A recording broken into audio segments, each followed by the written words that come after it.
Hey, what's good? So, basketball season is here, and between players, between parents, and even some coaches, they ask me, as a player development coach, what do I think focus points should be for a basketball player? Here we go, focus points for a hooper, as we should call it. But nonetheless, and don't mind this video in the back. I just got some, basketball highlights just kind of keep you guys attention. But focus points for a hooper. Jumping right into it, guys. A clear understanding of your role and a clear understanding of the offense. So let's talk about roles real quick. What's your role? What's your identity on the team? Meaning, what do or what does your coach and your team expect you to get done? Are you the defensive stopper? Or are you the 3 point? Are you the 3 point specialist? Are you the one of the scorers? Are you the sixth man? Are you the best rebounder on the team? Most players on teams have something that they specialize in, and you have those handful of guys that can do a little bit of do a little bit of everything. Those are the guys that are the stars. Those are the guys that are going to be, scoring and taking most of the shots. Now, understanding the offense means that if my team has a system, do I know how to run that system? Do I know how to thrive in that system? If I don't know how to thrive in that system, what do you need to do? You need to ask questions.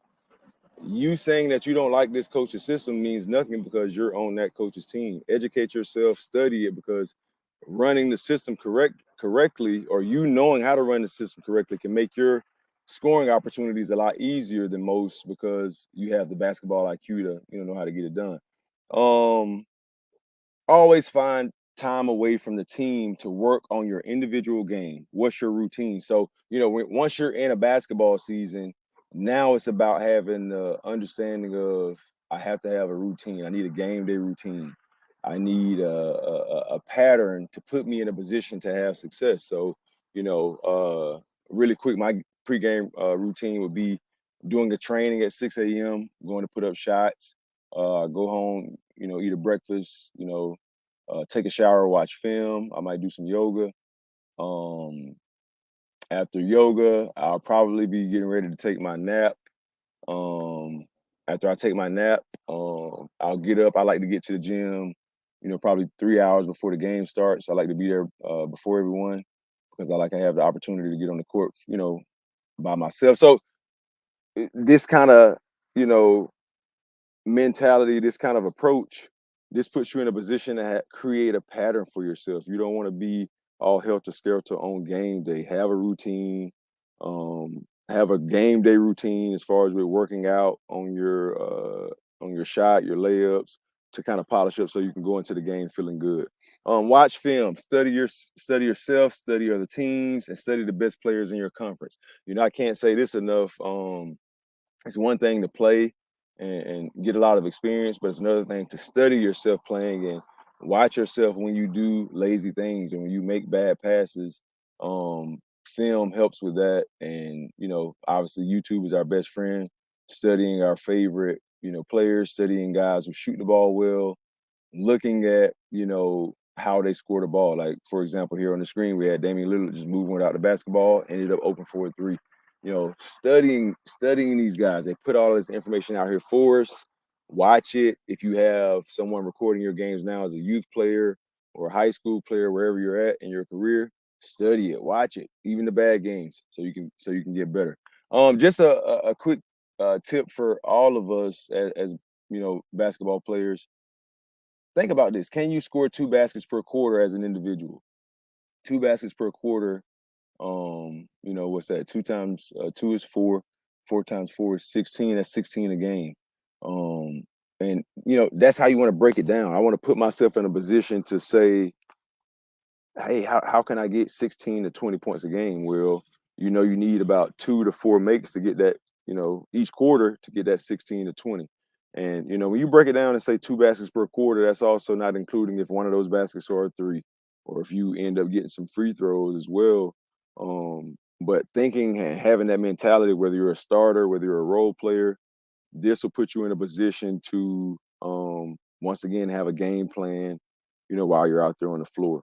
Um, if you come off the bench, pay attention to what the team is doing and what the team is struggling with before you go on the court. Let me read that again. If you come off the bench, pay attention to what the team is doing good and what the team is struggling with before you go on the court. So basically, if the team is in a good rhythm, they're moving the basketball, taking open shots, playing great defense, communicating, you need to go in and apply that same energy whether that guy that you're subbing for is in foul trouble or whether he's just tired. You don't want to be the guy to go into the game lagging. Also, always stay alert on the bench, and also too, understand that you young players that are being recruited, it's important for you to look alive and look alert in the game on the bench because there are teams that are um, recruiting you that may be, looking to see what kind of morale you have.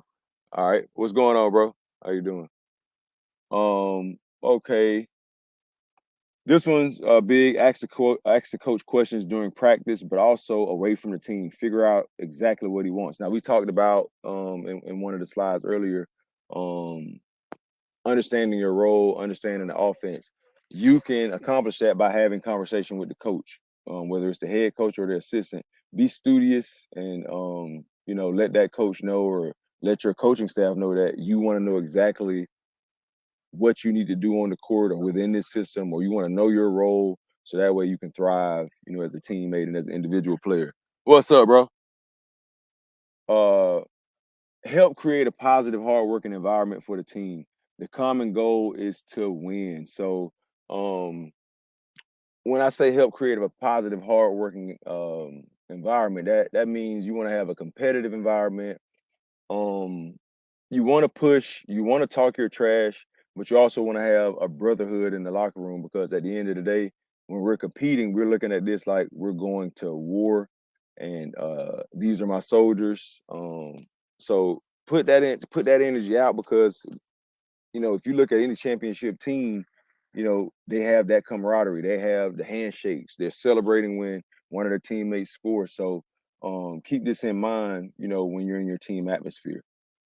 And last but not least, guys, control your emotions. And this can go a lot of ways. And as far as with, let's say, if you anticipated being a starter, and the day before the first game, the coach says you're going to be the sixth man. Don't change your energy. Don't change your emotional approach. Keep your mindset sharp.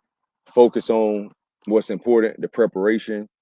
You always want to be working on your game and putting yourself in a position to, be dominant. Um, let's say I see a lot of young guys when they come out of games, the team morale, like the lackluster high fives. Give your teammate a solid high five. Take a seat, cheer the team on. The coach subbed you out for a reason, whether you were tired or whether you weren't performing well.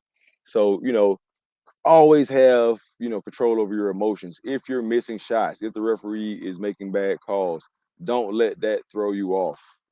Spend less time arguing with the referees and spend more time having conversation with the referees. As a shooter, I hate when guys don't allow me good landing space. So I'll go through it one or two times, and I might say, ask the ref, hey, Mr. Ref, can you pay attention to, these guys not allowing me to have, landing space. Um, yeah, and I just think overall, with your emotions, you have to understand that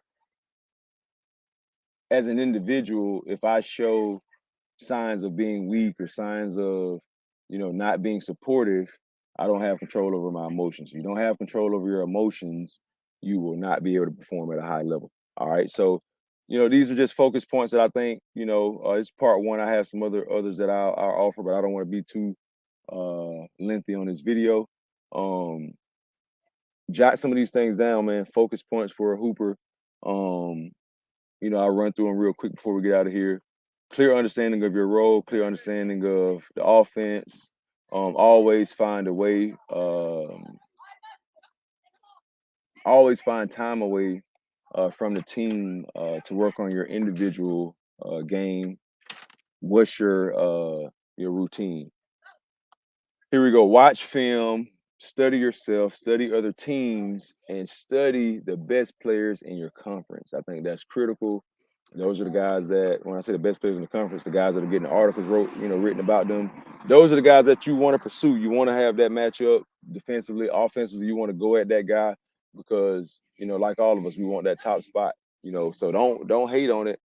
Be admirable of it, but study that guy or study that female player and figure out how can you do what they do or maybe even do it better. I really like this one. Let me see. There we go. Can you score 2 baskets per quarter? And if you come off the bench, pay attention to what the team is doing good and what the team is struggling with before you go on the court. Let's see. We got 2 more, 3 more. Ask the coach questions during practice, but also away from the team. Figure out exactly what he wants from you. Help create a positive, hardworking environment for the team. The common goal is to win. And last but not least, guys, control your emotions. All right. Hey, I hope this helps. All my young hoopers. I know this could even help us pro guys just having some focal points to keep in mind during the season. All right. Creative Athlete signing out.